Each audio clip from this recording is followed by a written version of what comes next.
বন্ধুগণ, বিপক্ষের রাজনৈতিক দলগুলো কিভাবে যোজনাগুলোকে চালাতে হয় তা জানেন না, কিন্তু মিথ্যা প্রতিশ্রুতি দেওয়ায় এদের থেকে উপরে আর কেউ নেই। কিন্তু তা সত্ত্বেও আজ একটা প্রতিশ্রুতি দিতে সমস্ত রাজনৈতিক দলের গলা শুকিয়ে যায়।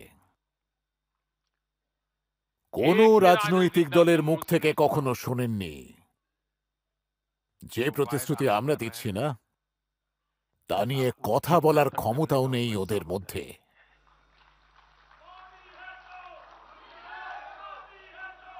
আর আমাদের প্রতিশ্রুতি হলো এক উন্নত ভারতের প্রতিশ্রুতি। এরা সবাই স্বীকার করে নিয়েছেন যে এরা ভারতকে উন্নত করে তুলতে পারবেন না। কেবল এবং কেবলমাত্র বিজেপি এমন এক পার্টি, এনডিএ এমন এক জোট যে এই স্বপ্ন দেখেছে।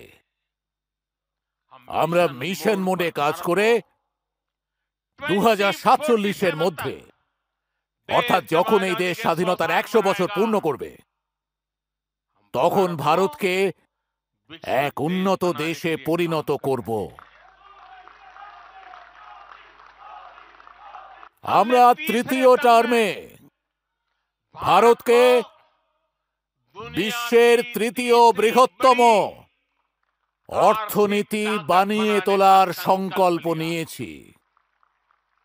আর এটা মোদির গ্যারান্টি।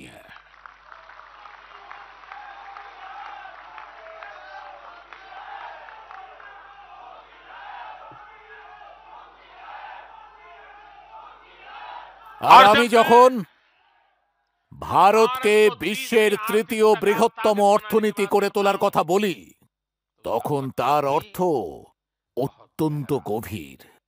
এর মানে হলো ভারতের আর্থিক, সামরিক আর সাংস্কৃতিক সামর্থ্যকে কয়েক গুণ বাড়িয়ে তোলা, চারিদিকে ছড়িয়ে দেওয়া। বন্ধুগণ, আমরা এর জন্য কতটা দ্রুততার সঙ্গে কাজ করতে পারি তার হিসেব রাখাটাও কিন্তু জরুরি। ভারতকে, সংখ্যাটা মনে রাখবেন, ভারতের $1 ট্রিলিয়ন অর্থনীতি হয়ে উঠতে প্রায় 60 বছর সময় লেগেছে।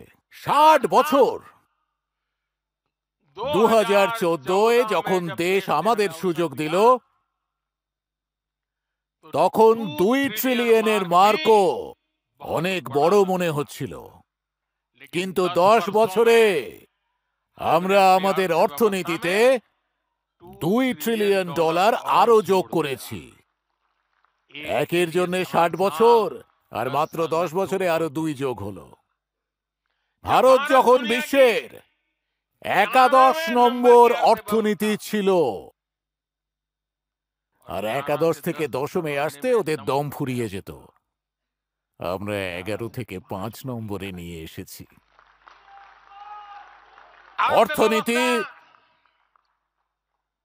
যখন 11তম স্থানে ছিল, তখন ইনফ্রাস্ট্রাকচারের বাজেট এমনকি 2 লক্ষ কোটি টাকাও ছুঁতো না।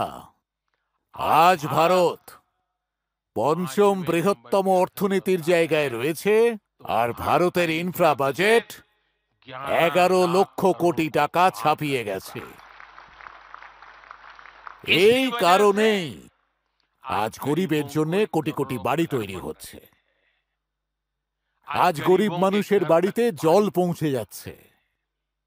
আজ দেশের রেকর্ড সংখ্যক মেডিকেল কলেজ, হাসপাতাল, ইউনিভার্সিটি তৈরি হচ্ছে। গ্রামে গ্রামে রাস্তা তৈরি হচ্ছে। যখন ভারত বিশ্বের প্রথম 3টে অর্থনীতির মধ্যে আসবে, তখন আপনারা ভাবতে পারছেন যে উন্নয়নের জন্য আমাদের হাতে আরো কত বেশি পুঁজি থাকবে। এই কারণে ভারত প্রথম 3টে অর্থনীতির মধ্যে আসার মানে হলো ভারতের সমস্ত পরিবারের জীবনযাত্রার মান বাড়বে, ভারতের সমস্ত পরিবারের আয় অনেক বেশি বেড়ে যাবে। ভারতের পাবলিক ট্রান্সপোর্ট আরো আধুনিক হবে। ভারতে রোজগারের জন্য নতুন সেক্টর খোলা হবে, রোজগারের আরো বেশি সুযোগ পাওয়া যাবে। ভারতের যুব সমাজ ভারতেই ফান্ডিং এর আরো বেশি সুবিধা পাবে। ভারতের মহিলারা সমস্ত ক্ষেত্রে এগিয়ে এসে নেতৃত্ব দেবার সুযোগ পাবেন। আমাদের কৃষকেরা লেটেস্ট টেকনোলজি ব্যবহার করে কাজ করবেন, কৃষি উৎপাদনে ভ্যালু এডিশন করবেন। মানুষের জীবন আরো ভালো করে তোলার জন্য দেশে পর্যাপ্ত রসদ আর প্রয়োজনীয় ব্যবস্থা মজুদ থাকবে।